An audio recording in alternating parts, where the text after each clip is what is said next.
नमस्कार दोस्तों, कैसे हैं आप लोग? आज मैं डिस्कशन करने वाला हूँ एक नहीं दो कंपनीज के आईपीएस के बारे में, जिसके ऊपर मैंने पहले ही आपके साथ डिस्कशन किया था पूरा डिटेल्स में। और आज इसका लास्ट डे है, मतलब अप्लाई करने का लास्ट डे है। और शाम के 5 बजे से पहले आपको अप्लाई करना है। अगर आप अप्लाई करना चाहते हैं तो अप्लाई करने से पहले कुछ इंपॉर्टेंट इन्फॉर्मेशन इस वीडियो के अंदर आपको देखने को मिलेगा। मेरे ओपिनियन क्या है इस दोनों कंपनी के ऊपर जरूर आपको पता चलेगा, क्योंकि फिजिक्स वाला साथ ही साथ और एक एमओवी फोटोवोल्टिक्स कंपनी के बारे में। तो ये दोनों कंपनीज के आईपीओ मुझे नहीं लग रहा उतना खास परफॉर्मेंस नहीं करेगा। ऐसे बात मैं क्यों बता रहा हूँ आपको इस वीडियो के अंदर पूरा डिटेल्स में पता चलेगा। तो वीडियो को लास्ट तक देखिएगा, और अभी तक अपने चैनल को सब्सक्राइब नहीं किया तो जरूर कर लीजिएगा। सबसे पहले देखिए, मैं बात करूंगा फिजिक्स वाला के बारे में, जो एक एजुकेशन प्लेटफॉर्म है। आप सभी जानते हैं फिजिक्स वाला के बारे में। तो बेसिकली इस कंपनी का प्राइस बैंड रखा गया 103 से लेकर 109। देखिए, एक ट्रिक्स होते हैं, बहुत सारे लोगों के मन में इस बात को छप जाते हैं कि चलो 100 रुपया में तो इन्वेस्ट करना होगा, उसमें कितना है, उसमें क्या तकलीफ है। देखिए, 100 रुपये में आप इन्वेस्ट तो करेंगे तो टोटल नंबर ऑफ क्वांटिटी 137 है। तो ओवरऑल आपको टोटल इन्वेस्टमेंट 14,933 के आसपास देखने को मिलेगा। तो बेसिकली इस बात को मैं कहूँ कि कंपनी एक ट्रिक आप यूज किया, मतलब इस ट्रिक में होगा कुछ नहीं। क्यों? क्योंकि देखिए, कंपनी बता रही है कि 3,400 करोड़ मार्केट से उठाने वाला है, उसमें से 3,000 करोड़ इन्वेस्ट करेगा और 380 करोड़ जो इसके इन्वेस्टर है, जो इसका फाउंडर है, उसके जेब में जाएगा। तो बेसिकली ज्यादा पैसा बिजनेस में इन्वेस्ट करेगा, ये अच्छी बात है। और दूसरी बात मैंने आपको ये भी बताया था कि कंपनी यहाँ पे आपको आईपीओ में अच्छा दिखाने के लिए 78% प्रॉफिट रेज दिखाया और 51% सेल्स ग्रोथ दिखाया। तो क्या सचमुच इतना सेल्स हुआ? सेल्स तो हुआ, मगर प्रॉफिट ग्रोथ में कुछ अलग डेटा देखने को मिले। ऑब्वियसली पिछले सालों में 1100 करोड़ का लॉसेस था, इस बार 240 करोड़ का लॉसेस है। इसका मतलब लॉसेस का अमाउंट जो है वो ज्यादा है। तो इस कारण के वजह से मुझे नहीं लग रहा कंपनी खास परफॉर्मेंस करेगा। फिर भी अगर चलो यहाँ पे खास परफॉर्मेंस कर भी लिया, तो कंपनी के देखिए अर्निंग पर शेयर नेगेटिव है, वैल्यूएशन वो भी नेगेटिव में है, साथ ही साथ ट्रेड मार्जिन नेगेटिव में है, तो रिटर्न ऑफ मतलब RONW वो भी नेगेटिव में है। तो ओवरऑल टोटली सारे के सारे डेटा नेगेटिव में है। तो मैं आपको एक चीज यहाँ पे दिखाने वाला हूँ, जिस पॉइंट के बेसिस में आपको पता चल जाएगा कि इस कंपनी क्या करने वाला है। देखिए, टोटल परफॉर्मेंस के बारे में बात करूँ तो देखेंगे तो KIB एंकर इन्वेस्टर मतलब जो बड़े म्यूचुअल फंड्स वगैरह होते हैं, तो उसको एंकर इन्वेस्टर कहा जाता है। तो उन्होंने कुछ सब्सक्राइब किया ही नहीं है, क्योंकि टोटल ऑफर किया गया करीबन 9.5 करोड़ के आसपास, जहाँ पे से 6,300 क्वांटिटी का ऑफर एक्सेप्ट किया गया। और NI कैटेगरीज में भी एकदम ना के बराबर, क्योंकि 4.5 करोड़ से भी ज्यादा ऑफर किया गया, जहाँ पे सिर्फ 28 लाख के आसपास ऑफर एक्सेप्ट किया गया, जहाँ पे परसेंटेज वाइज देखा जाए तो 0.606% के आसपास है। तो ओवरऑल NI कैटेगरीज में बड़े प्लेयर छोटे प्लेयर दोनों ही कुछ खास परफॉर्मेंस नहीं दिखाया। यहाँ पे रिटेल पब्लिक भी उतना इंटरेस्ट नहीं है, फिर भी इंटरेस्ट तो दिखाया, क्योंकि ये लोग सारे लोग इंटरेस्ट नहीं दिखाया, मगर रिटेल पब्लिक फिर भी इंटरेस्ट दिखाया, क्योंकि 3 करोड़ का ऑफर किया गया था, जहाँ पे ओवरऑल 2 करोड़ ऑफर एक्सेप्ट किया गया। तो यहाँ पे भी देखा जाए तो रिटेल पब्लिक के भी ऑफरेंस कुछ इस तरीके से देखने को मिले। अभी एम्प्लॉय के बारे में बात करूँ तो एम्प्लॉय के हिसाब से सात मतलब टोटल ऑफर किया गया 7 करोड़, जहाँ पे टोटल ऑफर का एक्सेप्ट किया गया करीबन 13.5 करोड़। तो ओवरऑल बात करूँ तो टोटल सब्सक्रिप्शन 1 टाइम्स भी नहीं हुआ, 0.50 टाइम्स भी नहीं, आधा टाइम्स भी नहीं हुआ। तो इसके कारण के वजह से आईपीओ में एक झटका लगने वाला है।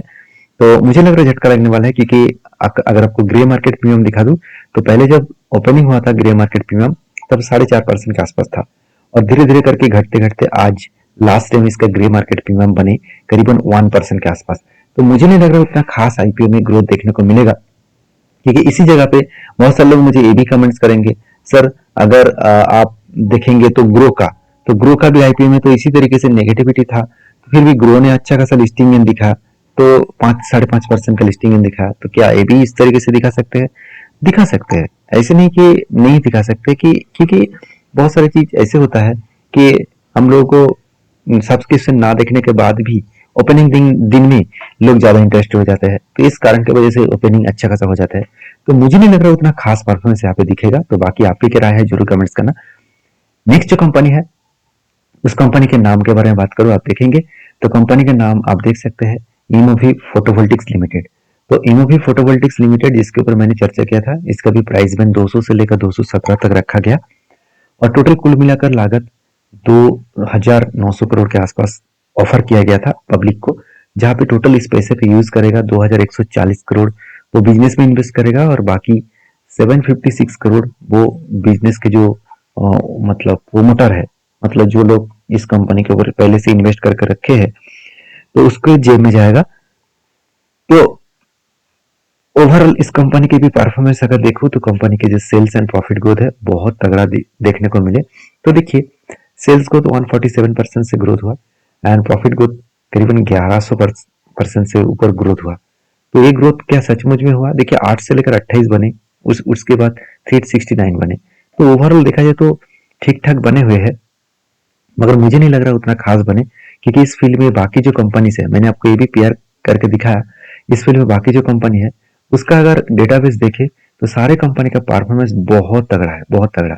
उस जगह पे कंपनी का अर्निंग पर शेयर बहुत खराब है और वैल्यूएशन के मामले में मानता हूँ कंपनी का वैल्यूएशन थोड़ा सा मतलब बराबर है इंडस्ट्रीज वाइज। तो यहाँ पे कंपनी पॉजिटिविटी मिल सकता है, फिर भी सब्सक्रिप्शन के मामले में कंपनी के ऊपर बहुत खराब सब्सक्रिप्शन हुआ है।